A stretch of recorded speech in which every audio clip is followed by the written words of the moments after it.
Hi, Mrs. McCarthy here, formerly known as Miss Senior.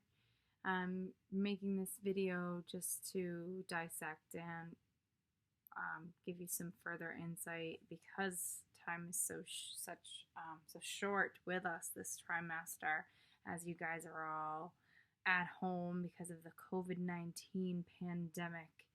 I This book is it just gets so deep, and there's so many themes that are prevalent that are impacting us today in society, especially right now, given our current situation, that it's necessary, for you guys to just, if you're going to read the book, you should read it right. So I'm here to help you, and I've never actually filmed myself like this before, but I feel like I can do it, and I'm gonna try because, like I said, I feel like those of you who are making an effort during this time to read the book deserve to have a teacher who's going to explain it to you. Um, a lot of you guys have had me before, and actually we're looking forward to having me again this try. And you know, it sucks. Like, it kind of sucks that I don't get to see you guys in the way that I was. And I'm not gonna get to give you guys. Well, it appeared that you weren't going to get to have the kind of experience that a lot of you guys were looking forward to when learning this book. So I'm doing the best I can here with technology, as horrible as Brave New World makes it seem, um, to do this book justice. So most of the information I do get through a variety of sources, but I'm kind of giving it to you raw and the way that I see things. And when I can, I'll be using other sources to really just shed more light here and there when I can. But gonna break it down, kind of summarize it, and then just get deep, and try my best to apply a lot of the themes and circumstances to what society is like today. So, I'm gonna start with Aldous Huxley, the author.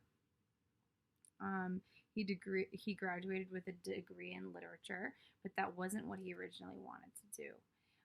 He came from a long line of scientists that were, his family members were prominent scientists in society that had a lot of money. But he wanted to be a soldier.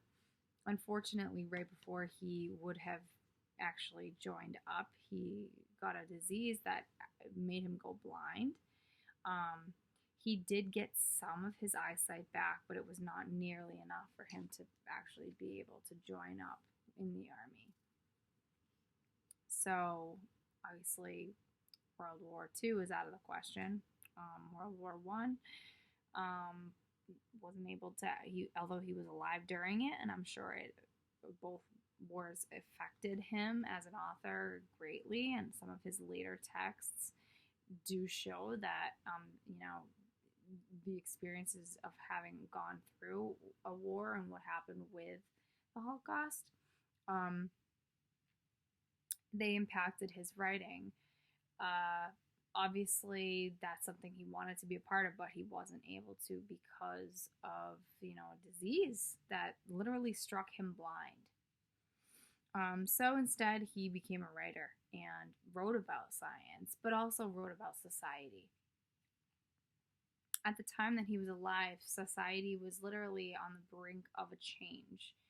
Before, people didn't have any semblance of technology. Before this time period, people actually had farms. People were able to, money existed, but it wasn't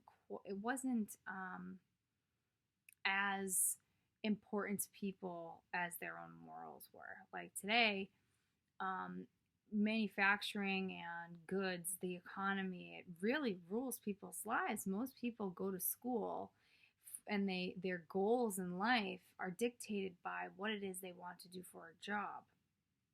That was not the case before manufacturing took over the world. Like, prior to the Great Depression, you didn't need the government to live a life.